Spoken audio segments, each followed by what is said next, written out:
محترمات ملګرو، نن زموږ سره په گروپ کې یو ډیر پوها عالم سکالر مذهبي سکالر موجود دی. هغه دلته کې مونږ رابللی دی. زموږ نن د هغه سره مرکه ده او هغه نه به هغه پوښتنې کوو چې هغه زموږ په ذهنونو کې دي او غواړو چې د هغې ځوابونه مونږ ته میلاو شي. نو ډیر وخت نه اخلمه، زه خپل ګران ملګري سکالر ته هرکلی کوم په گروپ کې. محترم سکالر صاحب، زموږ لخوا ډېره مینه او احترام. زه ډېر خوشحاله یم چې تاسو زموږ سره یې. ستاسو د علمي او مذهبي پوهې څخه به موږ ته ډېر څه زده کړه راکړي. ستاسو نظر د نن ورځې مهمو مذهبي او اجتماعي ټولنیز موضوعاتو په اړه به وي. زموږ لومړی پوښتنه ستاسو پښتون لپاره خپل قامي شناخت باندې فخر کول اسلامي نظر سره جایز دی که نه؟ مذهب او قامپالي ترمنځ متوازن لاره څنګه انتخاب کېدلی شي؟ درېیمه پوښتنه دا ده، د پښتون لپاره جدید تعلیم حاصلول ضروري دي. اسلام په دې اړه څه وایي؟ اسلام کې د پښتنو ښځو په بشري حقونو کلتور څومره اثر لري؟ اسلام د ښځو تعلیم او نوکري کولو لپاره څه حکم شوی؟ یو حقیقي اسلامي حکومت څنګه وي؟ او جمهوري نظام په اړه اسلام څه وایي؟ اسلامي نړۍ کې د پښتنو څه حیثیت دی؟ اسلامي نړۍ د پښتنو د حقونو لپاره چیرې پښتنو سره ولاړه ده که نه؟ دې اړه داسې نور هم د پوښتنې دي، وخت سره به کوو. د دوی نه دا کېږي چې د پښتون قوم د فرقه پرستۍ نه د بچ کولو لپاره کم خاص قسمه تعلیمات دي چې دا کو د دوی د تاریخ په حواله سره دي او کو دا د مذهب نه حواله دي. نو د هغې په باره کې د دوی افکار یا د دوی چې کوم تعلیمات موږ ته راکول غواړي نو هغه دې موږ ته پیش کړي. بل د باچا خان بابا د مذهبي تړون په باره کې د ده څه خیال دی؟ ځکه چې باچا خان بابا تعلق د عبید الله سیندي سره هم و او داسې قسمه نورو ډېرو غټو علماو سره و، ایون د سید ابوالعلا صاحب مودودي سره د تعلق و. نو د هغې په باره کې دی څه وایي او باچا خان بابا په تحریک کې د هغې وخت د مذهبي خلکو یا د مذهبي تحریکونو څه کردار و. بل سوال به دا وکړو چې د دوی په نظر کې د پښتون قوم د پرمختګ لپاره داسې څو قسمه عملونه د هغې پرچار کول پکار دي چې د دو مذهبیت ته هم نقصان ونه رسي، د دو قومیت ته هم نقصان ونه رسي او د دو د ترقۍ لارې چې دي هغه کولی وشي. السلام علیکم ورحمت الله وبرکاتو. ډېره مننه خالد ورور، ډېره مننه کوم چې مالې مقرره کړله. اول خو بنیادي خبره کوم چې هغه ربی کې وایي چې اغنى الصباح على المصباح، چې کله نور راشي نو د وړوکي ډیو ضرورت نه. په دې ګروپ کې خو ډېر پوهان او ډېر ادیبانان او ډېر په تاریخ او لیک لوست والا خلک دي. نو ما دا خبرې ډېرې بګرانې مې په هر حال خپله پوهه په تاسو سره شریکوم. دا لومبنۍ پوښتنه شوې ده چې د مذهب بنیادي مقدمه څه ده او پښتونولي بنیادي مقدمه څه ده او د اسلام او د پښتونولۍ په منځ کې څه تضاد شته یا دواړه د یو بل تکمیل کوي؟ نو داسې ده زما د خپلې پوهې مطابق د مذهب او څومره پورې زما مطالعه ده د هغې بنیادي مقدمه هغه توحید دی، تزکیه ده او د مرګ نه پس را روان ژوند د ژوند خبرتیا ده. دا درې ونه انټرلینک دي. لکه مذهب بنیادي خبره دا کوي، دین اسلام کو خبره مونږ وکړو چې د الله د یووالي خبره کوي او د تزکیې خبره کوي او دا تزکیه دې لپاره کوي چې تا د یو را روان وخت تیار کړي. یو دغه او دویمه خبره دا ده چې په دې کائنات کې، په دې دنیا کې، په دې پلانټ ارث باندې د انسان د خیر، سګالۍ او د امن او د پرمختګ ژوند تیر کړي. تزکیه دې ته وایي. کو تاسو مخکې تپوس وکړئ نو زه به د تزکیه ډیفاین کړم چې مخکې تزکیه څه ته وایي. نو توحید دی، تزکیه ده او د مرګ نه پس چې کوم حال دی د هغه بیانوي. دا د مذهب بنیادی مقدمه ده. چې کله موږ قرآن ته ګورو نو په صفحې باندې به یا توحید خبره وي یا به تزکیه خبره یا د حیات بعد الموت خبره ده چې داسې په دنیا کې تاسو شترې به مهار نه پرې ښودلی شوي، داسې یو ورځ به راځي تاسو نه به ستاسو د کړو تپوس کېږي. دا بنیادي مقدمه ده. یعنې مطلب دا دی چې مذهب موږ ته دا وایي چې خپله مرګ خپله مسله وګرځوئ. داسې نه تاسو ظلمونه کوئ، جبر کوئ او د هغې به تاسو نه تپوس نه کېږي. داسې نه ده. او د الله یووالی او دا چې کله تپوس پر نه کېږي نو که فرض که تاسو تزکیه اختیار کړي وي نو هغه مراحل به درته اسانه وي. دا خو د دې سوال لومبنۍ مختصر غونډه کې خبره پرې ما وکړله. د دې سوال دویمه حصه چې کومه ده د پښتونولۍ او د اسلام متضاد دي کو نه دي، دا خبره ده. داسې ده چې پښتونولي خو دلته نورالامین یوسفزي صاحب اکثر خبره هم کوي. داسې ده چې پښتونولۍ ته کله موږ وګورو که نه، کله چې اسلام دې سیمې ته راغی نو موږ اجنبیت محسوس نه کړو. د اسلام موږ ډېر زر قبول کړو. هغې وجه دا وه چې زموږ هغې کې چې کوم سټ پیټرنز و، هغې کې چې کومې خبرې وې د روغې، د جوړې، د سولې، د مینې، د ورورولۍ نه، هغه آلریډي زموږ په مسلک کې یعنې په پښتونولۍ کې موجود وي. نو دې کې زما په نظر کې دې کې هېڅ تضاد نشته. او نو هغه نه علما په هغې خبرې کړي چې دا فلان کې خبره خو داسې غلطه ده. داسې نه ده چې کومه اوریجنل پښتونولي ده صحیح، نو د هغې بالکل اسلام تضاد نه دی، هغې سره هېڅ چې کوم دی نو تضاد نشته. او بالکل زه به دا ووایم چې دواړه د یو بل ښکلا ده چې دغه رنګ وي. تاسو وګورئ دا دین په پښتنو کې ډېر زیات دی، د نورو قومونو هم ډېر زیات دی. اوس هم پکې تهذیب پکې شته، ټیک ته سروانې جاړې پکې هم دي، خو که اوورال مونږ وګورو که نه نو دوی کې دین اوس هم ډېر دی. تاسو وګورئ په پښتنو ټولنه کې اوس هم د مذهب پالنه ډېر په شوق سره کېږي، نو دې کې ماته هېڅ تضاد نه ښکاري، دې کې تضاد نشته. دا خو د دې خبرې دغه شو. لکه مطلب مثال په توګه باندې اکثر والد صاحب ما سره خبره کوي، تاسو وګورئ کنه په اسلام کې حیا ده نه، په پښتو کې هم حیا ده، په اسلام کې ورورولي ده نه، په پښتنو کې هم ورورولي ده، په اسلام کې جرګه مرکه ده، مکالمه ده. نو دلته هم آی کې وایي ادعو الی سبیل ربک بالحکمه والموعظه الحسنه، دلته هم دغه تصور دی. هغې کې چې کوم دی نو روغې دي، جوړې دي، صلح ده، واصلحوا ذات بینکم، دلته هم هغه روغې دي، جوړې دي، صلح ده. هلته هم د معافی تصور دی، دلته هم د نوازي تصور دی، روغې دي، جوړې دي. لکه دې کې چې دې ته کله موږ دې نظر ته ګورو که نه نو بالکل دا تاسې ښکاري چې بس رور او خور دی، دې کې داسې څه فرق نشته. دا بنیادي خبره. دویمه پوښتنه چې کوم ده هغه د شناخت متعلق ته چې شناخت باندې پښتنو دې په خپل فخر وکړي. نو ګوره اسلام داسې دین دی که نه، دې کې دا انټرپشن کم ځای کې کوي، کم ځای کې به تا د لاس نه نیسي. دغه دوه څیزونه دي چې کله پکې څه اخلاقي برایي او خبره کې راشي، یا هلته شرک وي، کفر وي، هلته به دا ستا لاس نیسي، که هغه په هر لحاظ سره بیا وي. نو دلته که مونږ وګورو چې اوس ګورو چې اسلام د شناخت باره کې څه وي، نو ګوره قرآن مجید دا مونږ ته ویلي دي په سورې حجرات کې چې مونږ دا ټول انسانان پیدا کړي دي په مختلفو قبیلو کې که نه، او د څه لپاره پیدا کړي؟ لتعارفو، شعوبا وقبایل لتعارفو. نو تاسو مونږ دې لپاره تقسیم کړي چې تاسو عرف کې تاسو یو بل پیژنګلو وشي، تاسو زمانه مختلف یې، تاسو نه مختلف. نو دا دې کې ډایورسټي پکې خودی خو دی را. نو که څوک په دې باندې فخر کوي دا خو د الله غ فیصله دې مخې ته بیانوي، بالکل ټیک کار دی، هېڅ مسله په دې کې نشته. ویاړ پکې کوي، ډېره ښه خبره ده. عرب وایي زه عرب یم، او سند وایي زه سندی یم، او پښتون وایي زه پښتون یم. خو مسله به چېرته پېښېږي چې کله د دغه نسل د دغه شناخت په بنیاد باندې نه نورو نه نفرت کوي، دلته تاسو ګوره اخلاقي بنیادونو باندې د بل د اخلاقي وجود ته خطره ده، دلته به اسلام مداخلت کوي. نو پښتونولي شناخت فرض که څوک برقرار ساتي، وایي چې زه پښتون یم، هغه د خپل کلتور خیال ساتي، هغه په هغې باندې فخر کوي، په هغې باندې ویاړ کوي، هېڅ مسله اسلام ته نشته او قرآن ته نشته. ها مسله به کله پیدا کړي؟ کله چې په دغه ویاړ باندې او په دغه فخر باندې نورو ته سپک ګوري. یعنې مثال په طور باندې نسل پرستی طرف ته ځي، دغلته اسلام مداخلت کوي او هغې ته اسلام بیا ډېر په بد نظر باندې ګوري، او اسلام دې ته په بد نظر باندې بالکل نه ګوري. او کس دا وایي چې ګوره ماته یو خبر را یاده شوه د خپل شناخت متعلق. یو ځل علي رضی الله تعالی عنه په یو ځای کې روانو، نو څو عربیانو ماشومان په عربۍ کې خبرې کولې، په عربۍ کې خبرې کولې، خو هغه عربي ژبه لکه شان هغوی بل شان وي، لکه هغه مخکې چې کومه وه هغه صفا عربي وه، لکه څنګه زموږ پښتو څخه رنګ خالص نه ده، نه هغې کې لږ ګډوډ راغی. نو علي رضی الله عنه یو بل ملګري ته وایي چې دا ماشومان دي خو لیس لسان العرب، دا لسان العرب خو نه دی، دا دوی څنګه عربي وایي، عربي ته لکه خرابه شوې ده. نو هغې د هغې دپاره بیا پوره یو پروجیکټ جوړ کړو، د پرمختګ دپاره پوره یو تحریک یې چلولی چې دا ژبه د شناخت ودرېږي. نو ګوره دا اوس ټیک خبره ده، خو که په دغې بنیاد باندې، دغه ژبې په بنیاد باندې، دغه شناخت په بنیاد باندې موږ د نورو نه نفرت کړو، نو دغلته به اسلام مداخلت کړي. دا بیا چونکې حق تلفي ذریعه بحث راغله چې کوم ځای کې اخلاقي مسله ذریعه بحث راشي، حق تلفي ذریعه بحث راشي، شرک ذریعه بحث راشي، هلته به اسلام مداخلت کړي. اسلام سره د دې مطلب دا دی چې هېڅ مسله دې ته نشته. یو کس وایي زه عربی یم، اسلام ته د دې هېڅ مسله نشته. یو کس وایي زه پښتون یم، زه افغان یم، دا شناخت خو الله ورکړی دی که نه، دا خو ښه خبره ده دغه چل کې. خو خبره به کله خرابېږي چې کله په دې دغه قام باندې، په دغه شناخت باندې د نورو نه نفرت کوي، دغلته به چې کوم اسلام مداخلت کوي. دغلته بیا الله پاک وایي ولقد کرمنا بني آدم، دغه خبرې به دې نه دغه کوي. په دې باندې بیا احادیث هم دي، تاسو تپوس وکړئ، زه به بیا مخکې په هغې باندې خبرو وکړو تفصیلي. نو دغلته به اسلام بیا مداخلت کوي. نو د اسلام شناخت موږ پې فخر کوو. موږ اوس هم زه په خپله زه ځان ته وایم زه پښتون یم، زه په دې باندې ډېر خوشحاله یم، فخر پرې کوم. الله پاک دا شناخت ما ته راکړې، دا خو یو الوهي فیصله وه که نه، ما څه درخواست نه لیکلې، دا فیصلې د الله دي. نو ډېره خبره زه په دې باندې مطمئن یم، زه پې الحمدلله وایم، زه افغان یم، زه پښتون یم. خو که فرض که په دې افغانیت باندې، په دې پښتونولۍ باندې زه فرض کا د یو بل رور نه زه نفرت کوم او هغه ته سپک ګورم، د هغه وینې ته سپک ګورم، دغلته به اسلام مداخلت کې. ټول د الله مخلوق ته ټول محترم دي، هغه ته هم د حق حاصل دی، لکه چې هغه د خپل شناخت برقرار وساتي. دا بنیادي خبره ده اصولي.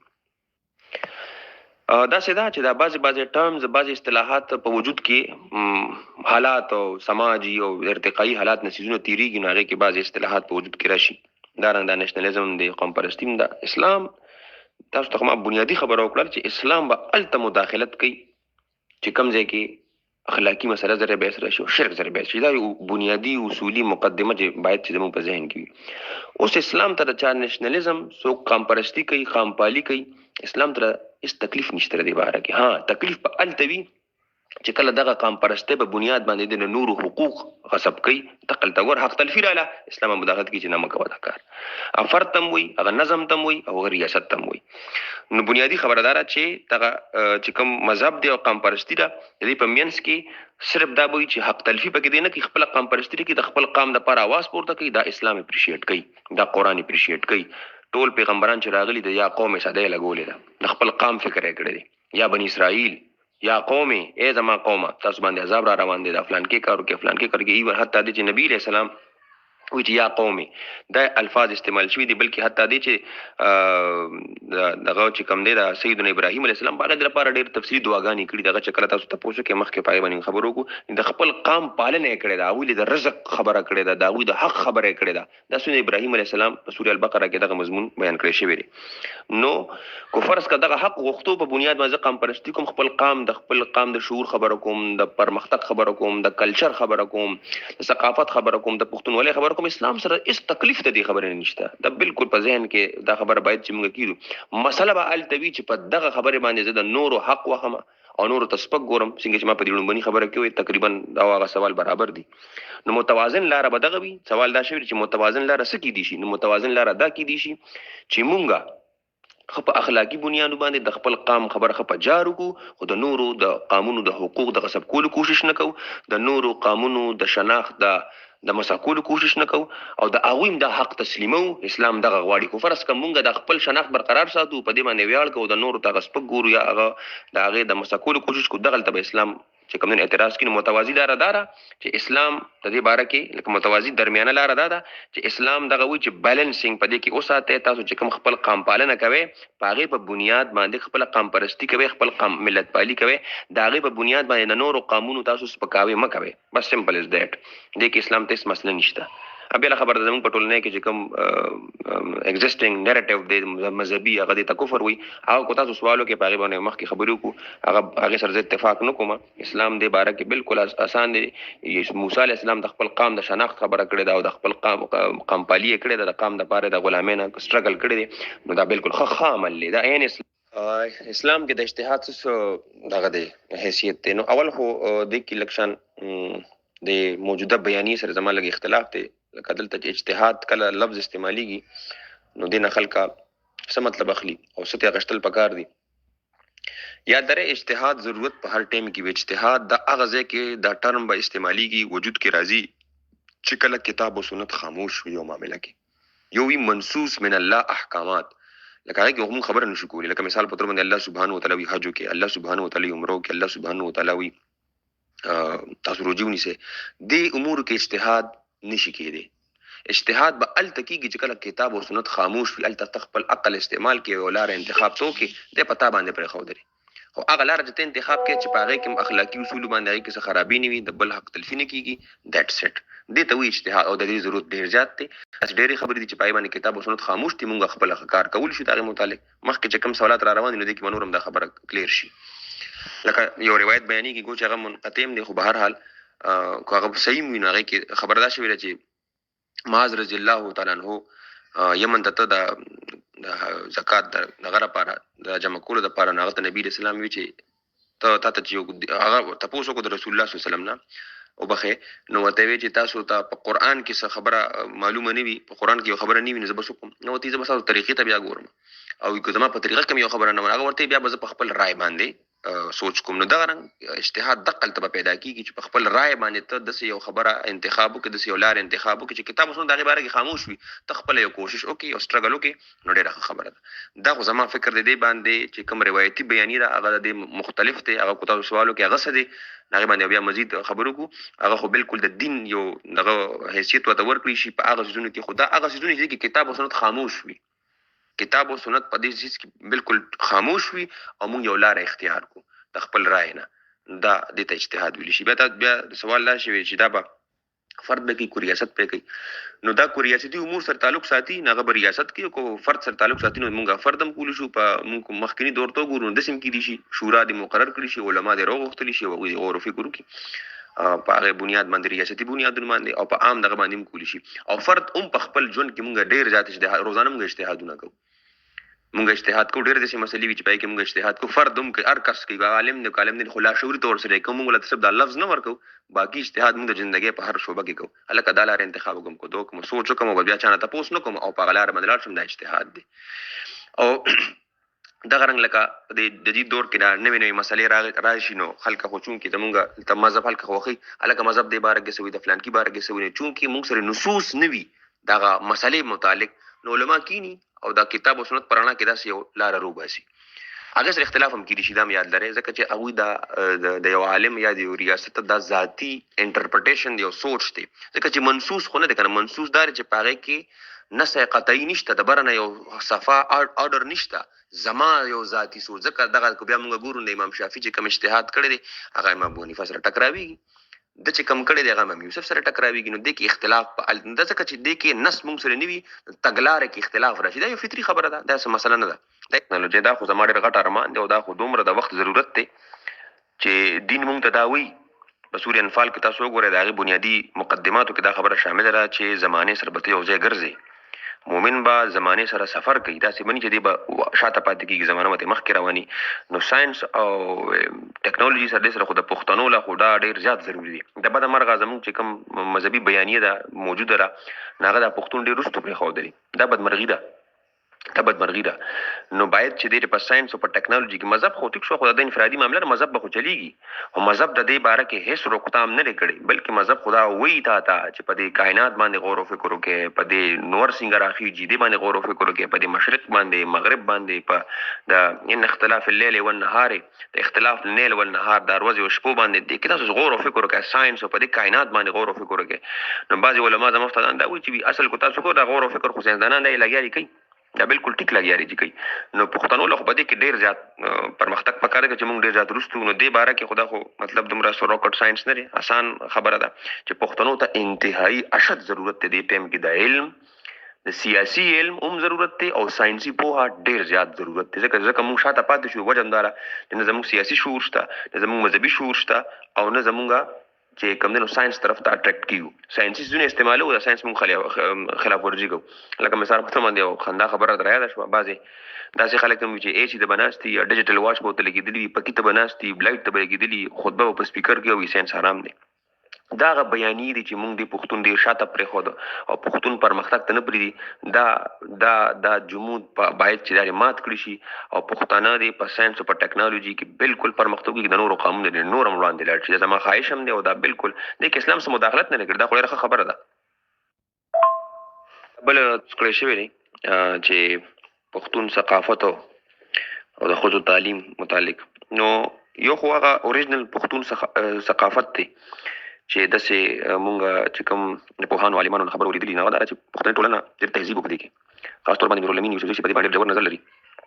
چې لړن تاریخ کوم وګورو نه خدای خدمتګار په تحریک کې تاسو خو ته وګوره هغه عام زموږ کلچر خو خزر راوتی دي او باغې باندې باقاعده تحریک آزادۍ کې حصالي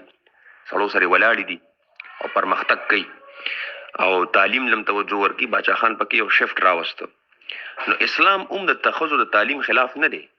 فرض کداغه پښتونولي و چې دا کوم مونږ کوله د خدای خدمتګار وکنه نو اسلام د دې کې هیڅ قباحت نه لري دا نو کریم کولی شي دا روزګارم کولی شي هغه بل خبره د زموږ په ټولنه کې داسې تصور شته چې لکه دا به بالکل کور نه بار نوزي دا بدانه کې د ضرورت په وخت کې د وتی شي روزګارم کولی شي نو کریم کولی شي سبق هم ویلی شي بلکې چې کله قران مجید دا وایي چې اقرا بسم ربک الذی خلق یا ایها الناس سره خطاب کینو دا په دې کې خزوم شامل ده هغه ناقص مخلوق نه دا په دې کې شامل ده دا غیم دا بنیادی انساني اخلاقی حق ته چې هغه پرمختګ وکړي نو دې ساده جواب دغه دی چې اسلام دې باره کې بالکل قدغن نه دی لګولې بلکې نوکری تاسو څه کوي چې کله مختلف غزوات کوم قوم تاسو مدارک نو په مختلفو غزواتو کې بعضی خزې بلکې پوخ عمر خزې هغه باقاعده بار ته وتی دي او دا زخمیانو علاج نه کړی دي په مختلفو غزواتو کې. دا رنګ د نبی اسلام نه پس ټولو نه غټ فقیه عالمه هغه سیدنا سیده عائشه صدیقه رضی الله تعالی عنها خلق براتلو دا غنه باغ ته پوس کول نو معلم صورت اختیار کړی شو کنه دا باقاعده کسب هم کولی شي. ها دې کې یو څو خبره ضروری دي. هغه اسلام هغه زما غړو باندې خبره چې بنیادی اصول چې اخلاقی لیول پکې خرابېږي نو دا یاد لرئ چې دا په یو ځای کې کار کوي په یو ځای کې دا تعلیم کوي نو اسلام ته اس اعتراض نشته. اسلام ته به اعتراض الته پیدا کیږي چې الته اخلاقی برایي وي الته سبيهاي غزب بهاي و د زم پښتون دا ګور تاسو د پښتون ثقافت وګړه سره تاسو لینک کوي. زم پښتون ثقافت هم دار اوس هم مونږ اکثر خپل جنکو ته وایو چې بچي فلان کې ته لاړ شو کو سبدا فلان کې چل پکې نو بیا مزه دا ګور زموږ پښتون زموږ په سرشت کې دا شی غل شوی دی نو زه خوشاله شم چې دا شی په پښتنو کې مشته غیرت په مطلب حیا ده پکې چې لکه دا کار خوري به لکه دا کې بالکل پښتون شي دغه ځای کې پښتون نشته نو زما لور به غلط نه زی نو اسلام هم دغه خبره کړې ده تقریبا څنګه چې موږ په لومبني خبرو کې وکړه چې پښتونولۍ سره د تضاد نه راځي د اسلام لکه التم حیا ده دلتم حیا ده التم پردار نو دلتم پردار ډېر په طریقې سره لکه تهذیب التم دي نو دلتم تهذیب دي نو خزه په یو ځای کې نوکری کوي کول تفرس کا سو بد تهذیبي وي بد اخلاقی غونډه کې سيزونه وي او ولته غته داسې سم مسائل وي نو باید چې دا غزنه بیا ډډو کې دا خبره نه ده لکه دا یو هغه کار داسې دا کار نویت داسې وي چې کې بد اخلاقی وي او دا موږ پښتانم داسې کو کې مذهب موږ یو سیټ ته موږ پښتانم داسې کو چې لکه کله الته به شرمې کارونه کیږي د بد اخلاقی کارونه کیږي موږ خپل زنانه الته نه پریدو دا زموږ په پښتو کې هم داشته نو اسلام ته تاسو ګورئ نو اسلام چې کومه خبره کوي نه هغه پښتو کوي زموږ مشران هم خبره کوي چې نه تاسو راځي पहले पुख्ता चले क्या इस्लाम के नाम पर जंग लड़ना आज भी जायज़ है या पुरमन जदोजहद ज़्यादा बेहतर रास्ता है याद लरे दे कि यो गटा ډېر غټ بلندر زموږ خلک کوي چې کوم هغه جنگونه د هغه سیاق او پس منظر او د هغه حکم جدا او اوس چې کوم موږ به جدوجهد کوو د دې حکم جدا دی هغه رنګ نوعیتونه هغه رنګ نوعیت جنگ هغه بالکل ختم شوی دی اب خو د پیغمبر په معیت کې کېده او پیغمبر ته د برنه منسوس حکم راغی چې دا فلان کې کار وکا فلان کې قام سره ورشه هغه سره جنگ وکا یا مطلب جهاد وکا او دا غم تاسو کو ګورئ په هله غنور طرف شوی دی هغه تاسو کو تاسو کو مخکې په دې باندې خبرو کو نو بنیادی خبره ده کې دا چې اوس په مونږه چې کوم کې د پیغمبر دراتلو سلسله بند شوی د مونږ پوره منجد جهاد کوو چې په کم ځای کې مظلوم وي او ظالم وي د ظالم لاس پنیسو مظلوم سره ودرېږو دا جدوجهد دی قرآن مجید کې الله سبحانه وتعالی په سورۃ فرقان کې فرمایي وجاهدهم به جهادا کبیرا ډېر لوی جهاد وګوره جهاد عظیم ورته ویل دي کبیر ورته ویل څه ته ویل دي په قرآن سره تعلیم ورکا د خلکو تزکیه وکا خلکو ته د مظلوم حق ورته یاد کا د یتیم حق ورته یاد کا او د انسانیت خبرو کا د بشر دوستۍ خبرو کا د سړیتوب خبرو کا د قتل و غارت خلاف خبرو کا د جنگ خلاف خبرو کا دا جهادن کبیر دی قرآن دا تعبیر اختیار کړی نو هغه د پیغمبر په معیت کې دا یاد لري چې دا قیاس غلط دی ته قیاس فاسده یا قیاس باطله وي هغه جنگونو قیاس موږ نه شو کولی هغه جنگونو قیاس موږ نشو کولی ځکه چې هغه بیله معامله وه هغه کو تاسو ته پوښتنه وکړله هغې به تفصیلي خبرو کړو چې هغه جنگونو نوعیت سو او نن سبا چې کم کیږي نن سبا خو بېدبي معافي دا خو صرف فساد دی د اسلام په نوم باندې صرف فساد خور کیږي اوس خدا چې کوم مذهبي زموږ مشران دي موجوده هغوی هم دا خبره ومنله مخکې نه منله 80s کې او په 70s کې چې کله به مشرانو د پښتنو مشرانو دا خبره کوله چې دا جهاد نه دا فساد دی نو نن سبا زه خوشحاله دا شم چې دا مذهبي فکر هم دا تقریبا قبول کړله غټ غټو مولیانو چې یاره دا غلطي زموږ نه شوې دي او دا بالکل غلطه وه نو د اسلام په نوم باندې چې دا اکثر اړې ګړې روانې دي دا بالکل غلطه ده دې باره کې دغه نه دی په کار البته چې کوم ځای کې مظلوم وي د رنګ نه د نسل نه د مذهب نه براتر هوکر هغه به موږ هغه مرسته کوو دا اسلام پیغام دی بل سوال شوی دی چې کیا مسلمان لیبرل हो सकता है या اسلام لیبرل हो सकता है یا د دوی دا خبر هم دی کې الیکشن وضاحت ضروری دی چې د بعض اصطلاحات داسې وي کنه چې د خپل پس منظر لوس لیبرلیزم سیکولریزم د خو خپل یو پس منظر دی چې کله را رومن امپایر کې تل بادشاہت ډیر زیات خدای طاقتونه ورته حاصل شو خلک به دا د خدای دویم روپ دی او پوپ مرته لکه موږ ته مولا وایو پوپ هغه مرته د ری انفورسمنت کوی بل سپورټ په کوی هغه معاشره بالکل یرغمال کړل بیا وروسته یو تحریک چلی د بعض اصطلاحات په هغه ځای کې وجود کړل لیبرلیزم زه زما د مننه دا زما د اصول دي یا بنیادی مقدمه دا چې کله تاسو یو سیز لکه تاسو چې اسلام څه شی دی क्या मुसलमान लिबरल हो सकता है या मुसलमान से शरिया इस्लाम लिबरल हो सकता है. نو هغه فن یا هغه فیلډ د هغه په خپل اصطلاحاتو کې زده کول پکار دي یا د بهار نه یو تصور مونږ وروړو لکه لیبرالزم د اسلام د پاره د بهرانه یو تصور راغی کنه د زم د اسلام د خپل اصول باندې وکتل شي قران کې وکتل شي دا اصطلاحات خود زمونږ د خلکو دي کنه ها کړدین اوس ګوره او بل دا اصطلاحات چې کوم دي لیبرالزم د شکل مې اختیار کړ نن سبا صورت جداري مخکې لاړ چې 1500 کاله وروسته یا 600 کاله وروسته صورت جدا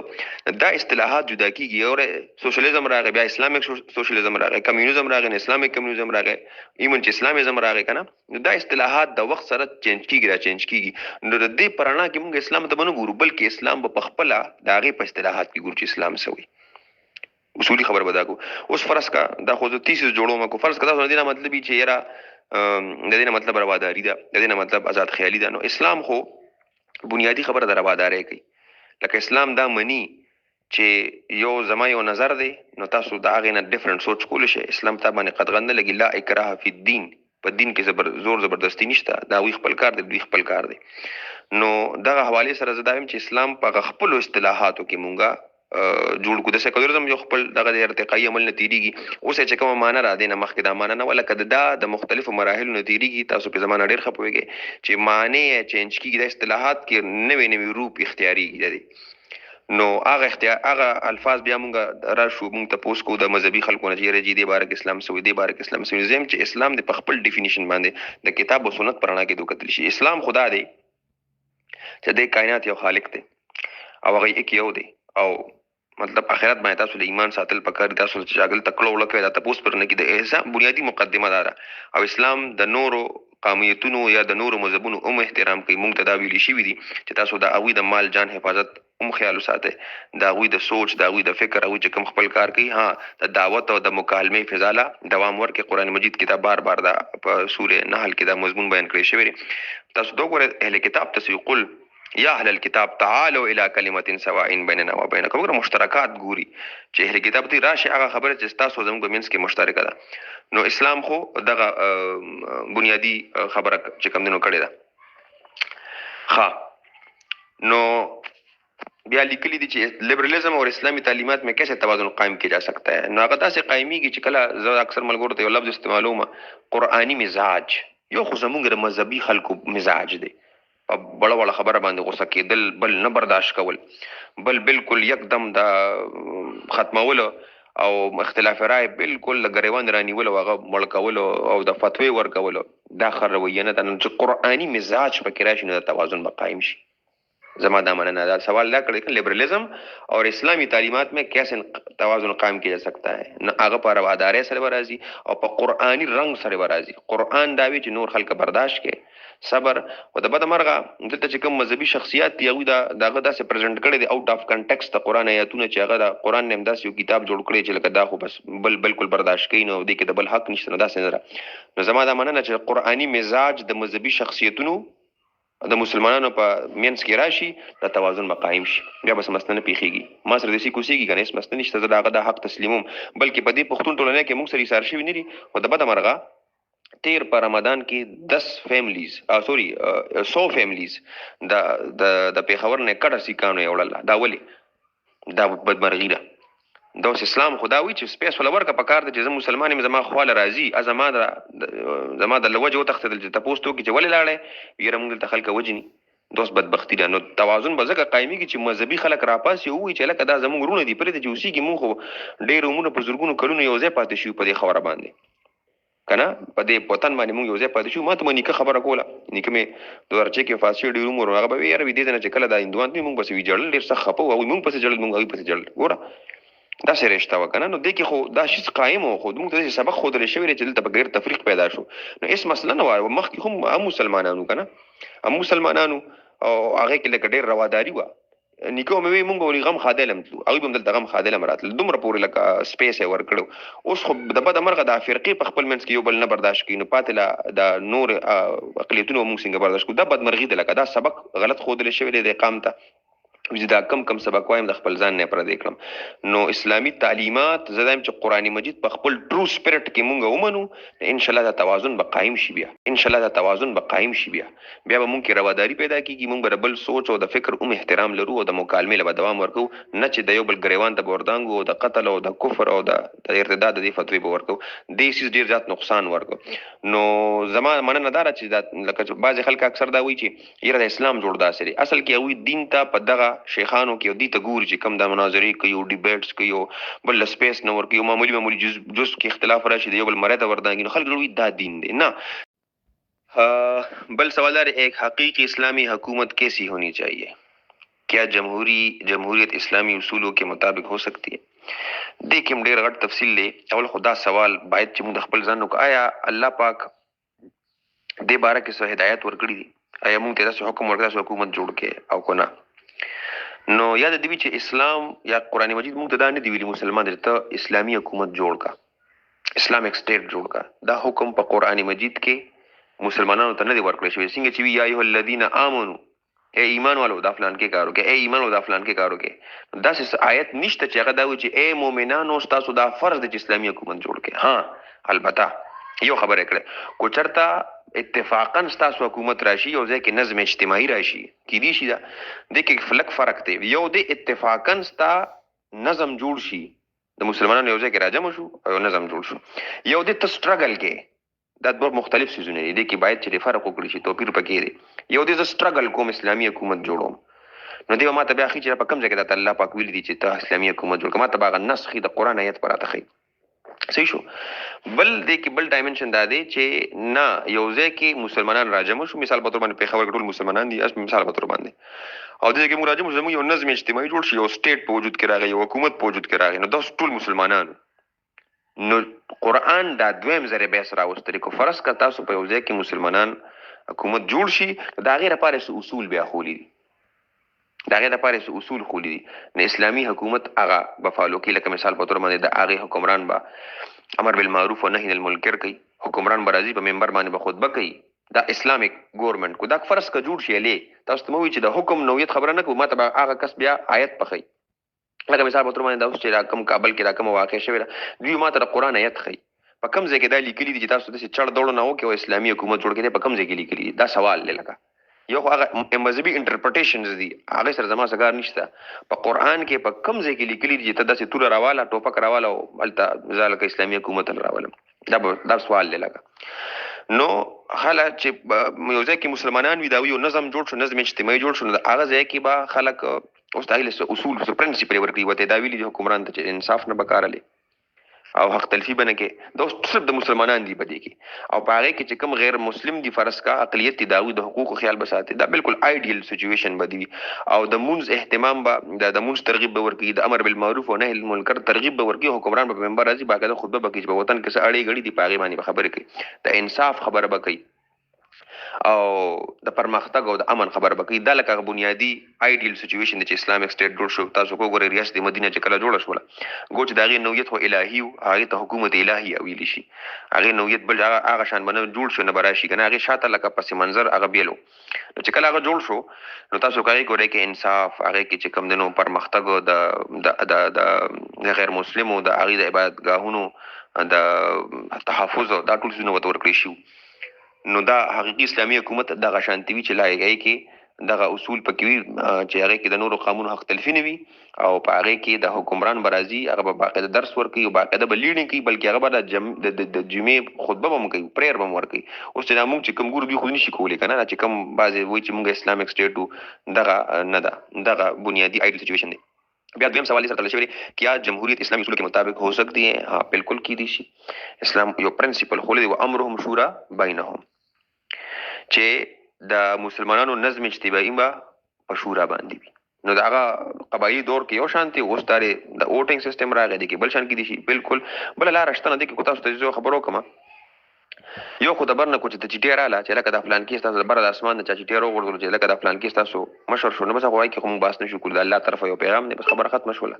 لکه داوود علیه السلام، سليمان علیه السلام دغه واقعیت دي کنه، هغه ته حکومت الهي هغه سلسله بند شوی ځکه چې پیغمبرانو ناراضي.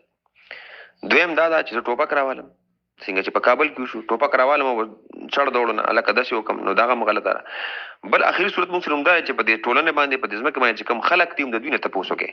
او اسلام هم دغه خوښوي. اسلام مزاج دا دی. اسلام دې کې په یو خاص طریقې باندې اکتفا نه کړي خو د اسلام مزاج داسې ښکاري چې وامرهم شورا بینهم وشاورهم فی الامر. تاسو دوی سره مشورو کې سیدنا عمر وی لا خلافة المسلمین الا مشورة المسلمین چې خلافت په نه قایمیږي حکومت په نه قایمیږي مګر مشورة المسلمین چې مسلمانانو سره مشوره وکړي شي دا غ اسلامي آیډیل سټیټ ته چې مسلمانانو به تپوس کې چې لکه تاسو څوک حکمران خوښوي نو دغه تپوس کول دغه ووټینګ دی. نو په اسلامي اصول باندې بالکل اسلام اصول دغه دي چې کم تاسو ته مو چې حق تلفي پکې ونشي ته یو کس نه تپوس کې ټول نه تپوس کې چې لکه تاسو کومه فیصله کوي. و امرهم شورا بینهم د سوره شورا دا آیت ته نو هغه ته دا مونږ ویل شو چې بالکل جمهوریت د اسلامي اصول باندې بالکل کېدی شي بلکې زما دا مننه را زما د مطالعه حاصل چې جمهوریت اسلام ته ډیر نږدې په مطابق د نورو نظامونو دا ډیر خوخه لري ځکه چې دې کې ندي پکار هغه قانونه بهتر دي چې هغه علم سره مینه کوي هغه استدلال سره مینه کوي او پرمختګ او امن او ساينس او ټیکنالوژي سره مینه کوي هغه محترم دی هغه پښتون دی هغه محترم دی هغه عرب دی هغه محترم دی. نو خلک چې تر نور خپل ځان د نورو تاسو بهتر ثابتې دا خبره دا دعوی زما په خیال دې سو وخت نشته ثابتول پکار دي چې موږ په علم کې په استدلال کې په شعور کې په سیاسي شعور کې په مذهبي شعور کې قانون سره سترګې ورکول شو نو بیا هغه سات کې مونږ چې او دایره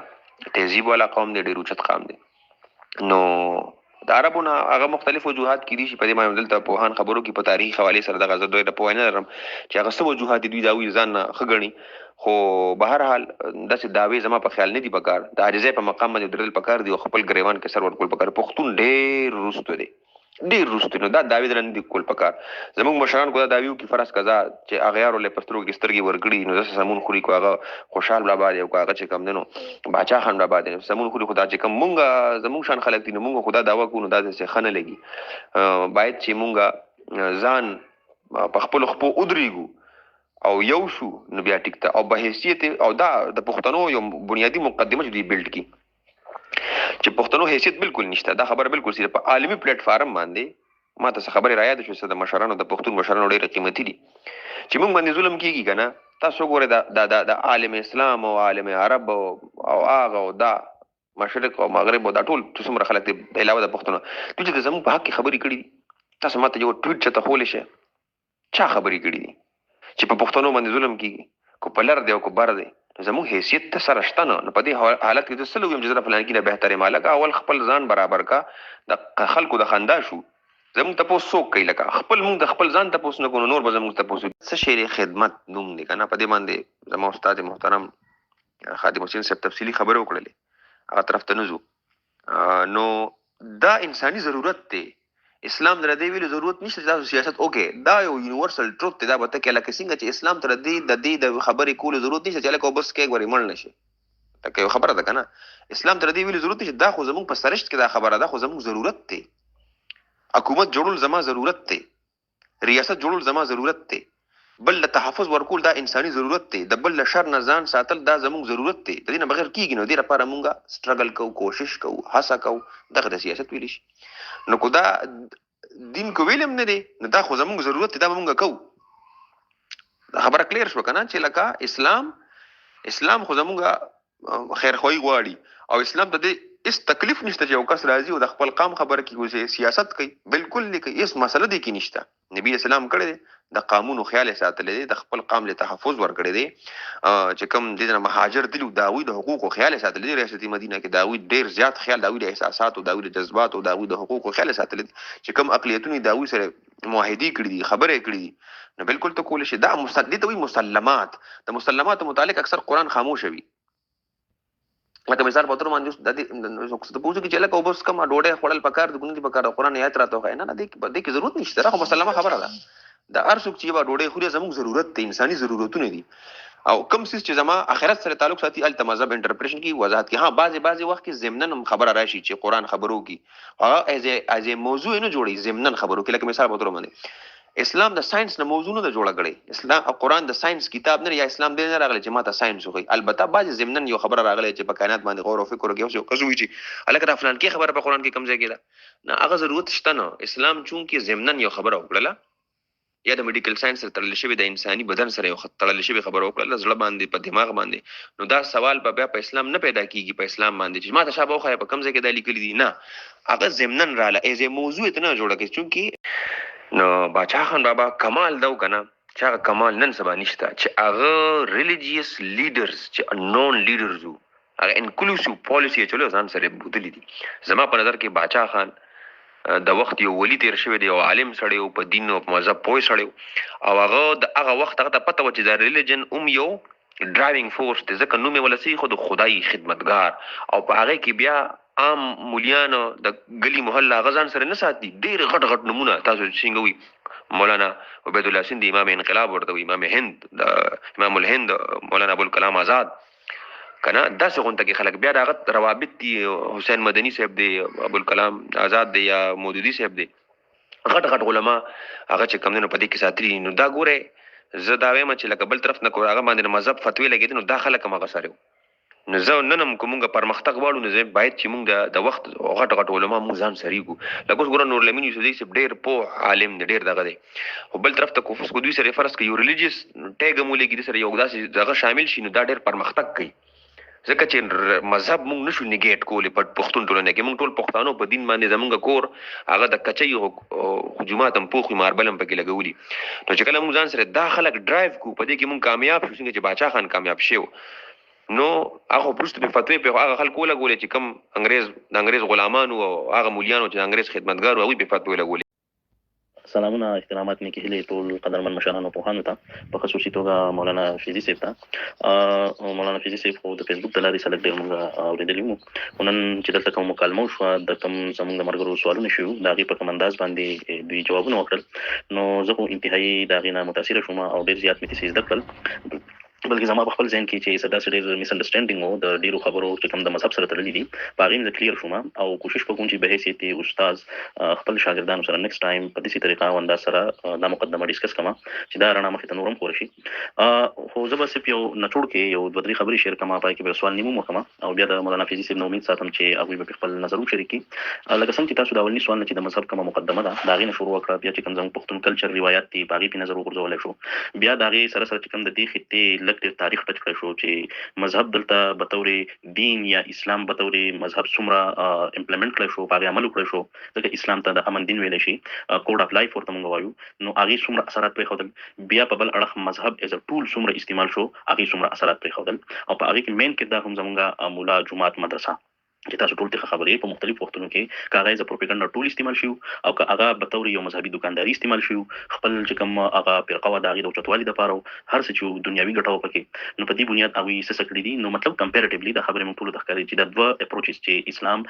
ایز ا دین او اسلام ایز ا ټول نو د دې شاته محرکات سو او په هغې کې زموږ د مشرانو کومې کمایانې کوته یعنې بیا د عام ولس بلکې د عام ولس په باره کې د عربۍ هغه یو مقوله ده چې العوام کالانعام مطلب چې عام ولس چې دی نو هغوی خو همیشه د یو نارې نه متاثره کېږي د هغوی جذباتي اپروچ وي ریشنل اپروچ عقلي اپروچ قیاس ارایي ډېره کمه کوي نو د دوی په کوم خبرو پوره لاس دی خو اوس موجوده خبرو چې دا خبره موږ راولو او په دې ټول تېر شوي تاریخ باندې نظر وکړی شي او بیا موږ یو مشترکه نظر وړاندې کوو نو آیا داسې اوس څه پکار دي لکه په نوي نسل کې دا خبره زه په خپله ډېر ابزرو کوم زه په خپله تقریبا دغه څه ده 29 سال عمر دی زموږ لږ تېر وخت کېږي د تېر شپږو په د انلایټنمنټ د لارې ته راغلي یو د دې نه مخکې موږ هم په دې څیزونو نه پوهېدو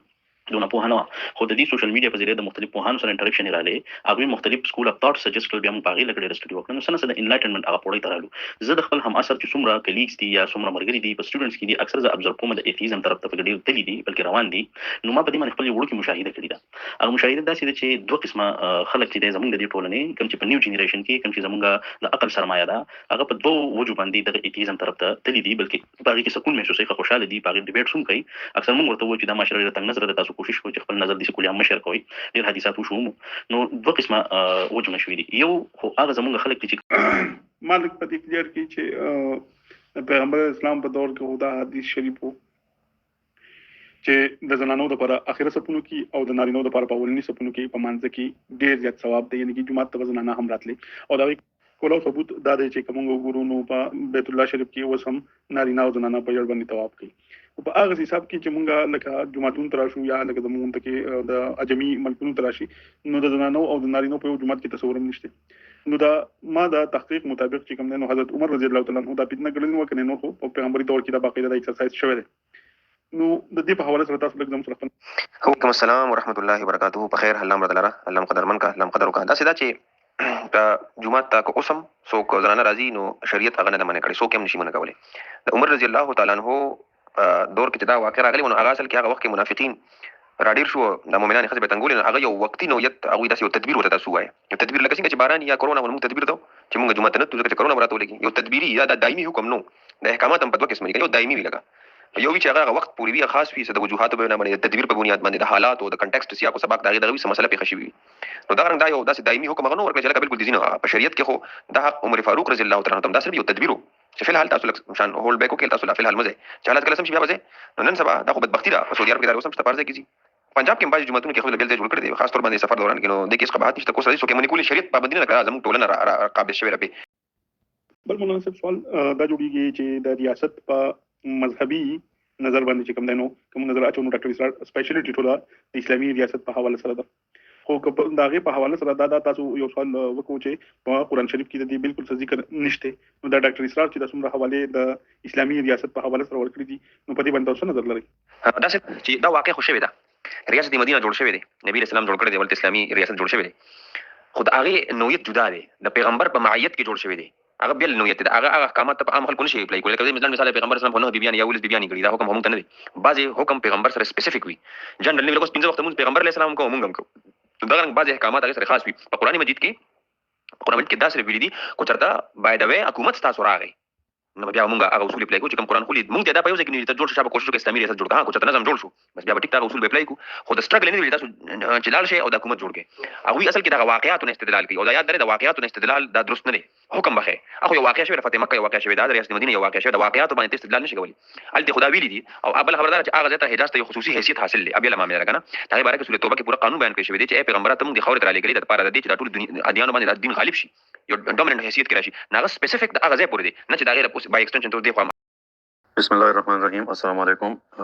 زه به اوس د ټول لیکچر چې د غیر یو خلاصې کوشش وکم د فیاض الدین صاحب خبرې چې دی هغه یو ځای تر ټولول چې دا سیده لکه یو سین چې په کوزه کې بندي بیا د غوی د ذات صفت کول داسې دي لکه سمندر چې په کوزه کې بندي خو زه به دومره وایم چې داسې د یو ریلیجسنس او د نېشنلزم یو بلند چې دی داسې د فیاض الدین صاحب په شان خلک چې دی د په صدو کې یو ځل نیم پیدا کیږي او زبدا شعرونه چې دي فیاض الدین صاحب ته ډالای کوم چې د پښتو د عجایب او عجیبه د صفن دي چې ټول خلک ورته حیران دي چې په صدق مسلمان شي نو پښتون شي او چې پښتون کله پښتون شي مسلمان شي نو تاسو فیاض الدین صاحب چې هغه د خبرې چې دی هغه یو عملی ثبوت دی. بیا زبدا وایم چې قوم پرستی چې د فطرت دی او مذهب چې دی دا دینی فطرت دی نو دا د یو بل نه بدل نشي کېدای او د طرف ته فیاض الدین صاحب ډېر زیاتی اشاره وکړي چې د مذهب بنیادی مقدمه او د قومیت بنیادی مقدمه په دې کې هیڅ قسمه د یو بل سره اختلاف نشته دی بلکې الله تعالی په قران کې فرمایي چې د تاسو ما په قبيلو کې د دې لپاره پیدا کړی چې یو بل او پیژنې نو یقین خو په دې خبره پکاره چې د پیژن کولو دوام ورکول غواړي خو په دې کې د یو شی چې کوم باندې مونږه مخکې هم یو پیرباس کړو چې دا قوم پرستی چې د خود پسندۍ طرف ته لاړ نشي خود پسندي چې د شاونیزم راولي